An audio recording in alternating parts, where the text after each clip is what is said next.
Ren is a broken tool. In the world of Homo heidelbergensis, a world of immediate, brutal sensation, his value is measured in muscle and the ability to kill. He has neither. He cannot throw a spear with killing force. His hands are clumsy at napping flint, and in the chaos of a hunt, he is a liability. The other males of his clan, strong and broad-shouldered, tolerate him as one might a harmless but useless animal that eats from the scraps. But Ren perceives a world they are deaf to. For him, the wind is not just a force. It is a tapestry of information, a constant flow of stories. He smells the coming rain hours before the clouds gather, the fear-minus scent of a fleeing gazelle long after its tracks have vanished. The subtle shift in the earth that means a root tuber is ready for digging. His senses are a language his clan does not speak. The sun is a hammer, and the clan is thirsty. Their home stream is a memory of mud. Grak, their leader, a mountain of muscle and scars, leads them toward a distant waterhole known to his father. His authority is absolute, carved from a lifetime of successful hunts and savage dominance. As they march, a tired, shuffling line through the heat, Ren suddenly stops. He lifts his head, nostrils flaring, his face a mask of concentration. He makes a low sound of disgust in his throat and gestures for them to halt. Grak turns, his patience already worn thin by the heat. Ren points toward the horizon and shakes his head, then touches his nose and mimes sickness. The water is bad, he can smell it from here. The cloying sweetness of rot beneath the scent of mud and algae. Grak scoffs, a harsh, guttural sound. He sees only the shimmering promise of heat haze, not the truth carried on the wind. He shoves Ren aside and the clan follows, their desperate thirst overriding the strange man's silent warning. They find the waterhole just as Ren smelled it. A bloated antler, dead for days, lies half-minus submerged in stagnant green water, its flesh a feast for a buzzing curtain of flies. The stench is now overwhelming. A physical blow even to their less minus refined senses. The clan turns from the poisoned water with a collective groan of despair. Grak says nothing, but his jaw is tight with fury and shame. As they rest in the inadequate shade of a thorn tree, Ren grows agitated again. His head snaps up, his body tenses. He smells the musky, feline scent of a hunter. Cut. Leopard. Close. Downwind. He scrambles to Grak, tugging his arm, pointing frantically at the tall, yellow grass that ripples like a predator's pelt. Grak, humiliated and angry, shoves him away. But this time, others have seen Ren in its pure, animal pundit. A flicker of shed unease spreads through the group. The attack is a blow of spotted fury. The leopard explodes from the grass. A silent, lethal projectile. It lands on the back of a young female on the edge of the group. Screams rip the air. But the flicker of unease Ren created was enough. They were not completely unprepared. Grak roars and charges, gripping the familiar.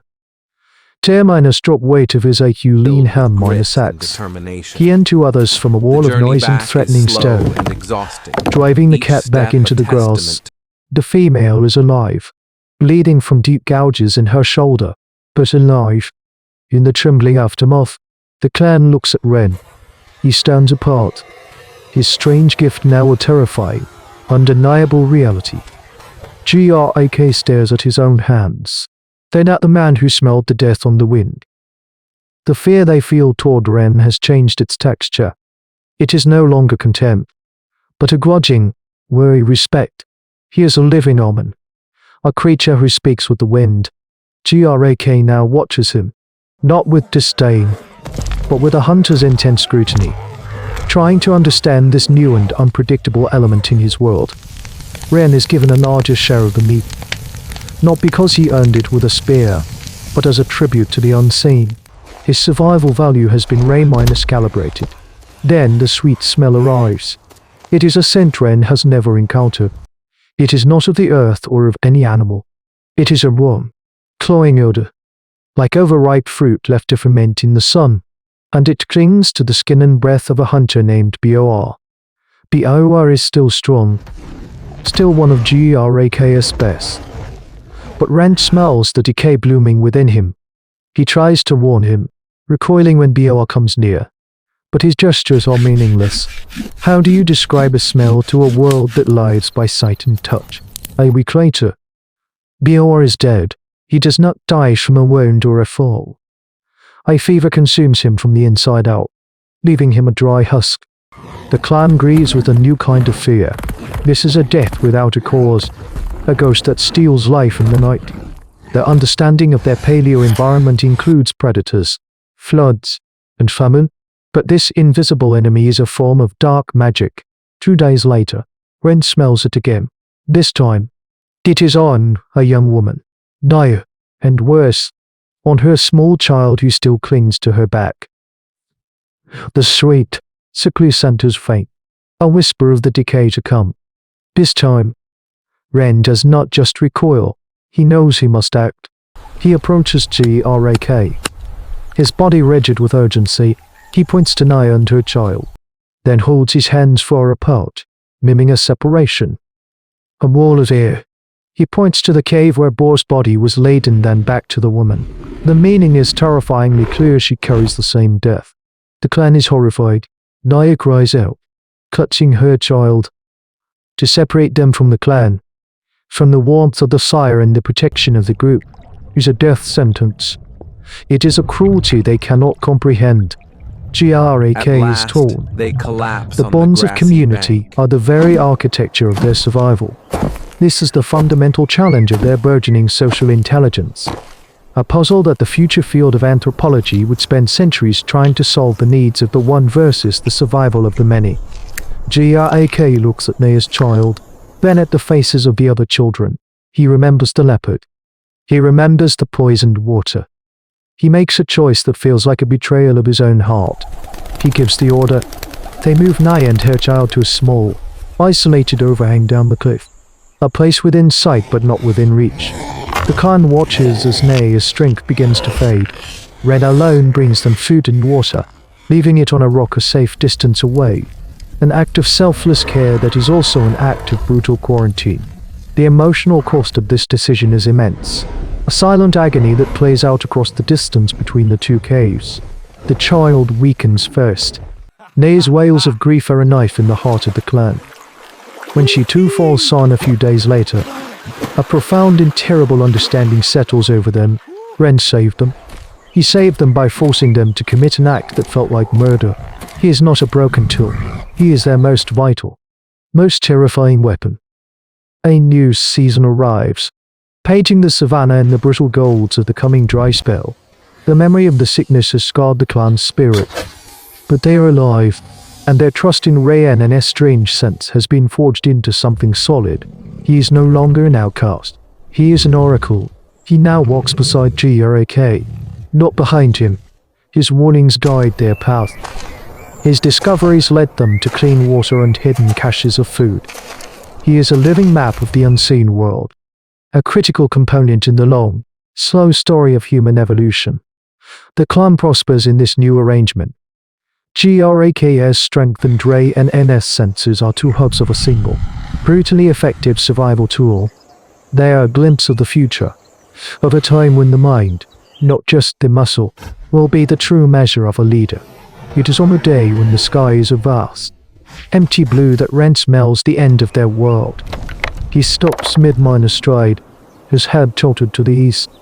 He sniffs the air once, then again, a deep, searching inhalation.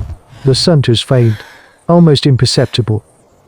A dry, acrid tang hidden beneath the familiar smell of dust and sun minus baked grass. It is the scent of something burning. But it is not the smell of a cooking fire or a lightning strike on a single tree. It is a smell of immense scale, of the world on fire.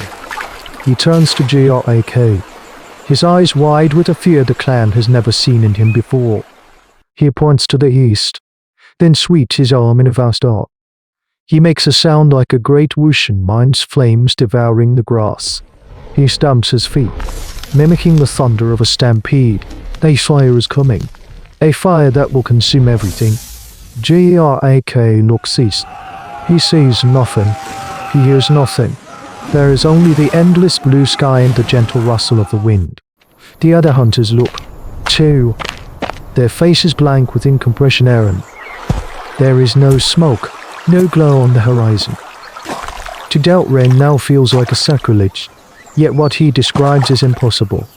How can he smell a fire they cannot see? The debate is short, a series of guttural questions from the others and a single, unyielding shake of the head from Ren. He is certain. This is the ultimate test of their new social contract. Will they trust what their own eyes tell them? Or will they trust the senses of the one man who can perceive what is beyond their reality? Gross stares at the clear horizon for a long moment. Then he looks at the faces of his clan, at the children playing in the dust. Oblivious, he remembers the leopard. He remembers the fever. He makes his decision. He lets out a sharp cry, a command to gather their few belongings. Their tools, their water skins, their firestones.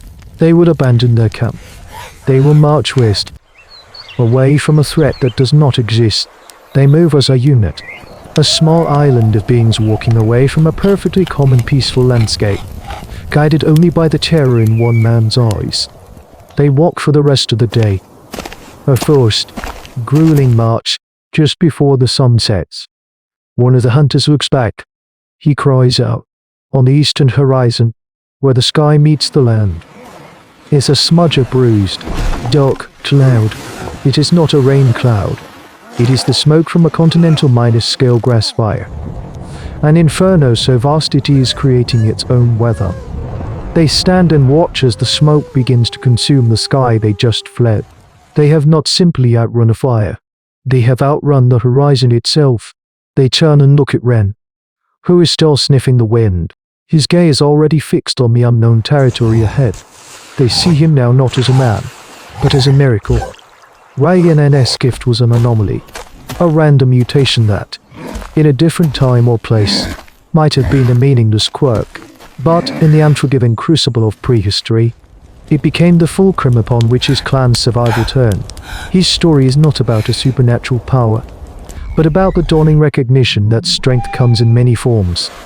The acceptance of his unique intelligence, his sensory genius, marks a profound shift in our lineage. The moment we began to understand that the sharpest tool for survival wasn't a stone axe, but the complex, mysterious, and endlessly adaptable mind, we have long since lost that intimate connection to the world of scent, our senses dulled by civilization. But the legacy of that choice, to trust the unseen over the seen, to value the strange gift of a single individual over the consensus of the group, is encoded in our very DNA. It is the root of intuition, the seed of prophecy, the foundation of a society that can look beyond the horizon and imagine a world that is not yet there. Ren reminds us that the most important voices are often the ones that speak a language no one else understands, and that the greatest leaps forward are made when we have the courage to follow them into the unknown. Our past is a story told in whispers. We must learn to listen for the scent on the wind. And what happens when the first story is a lie?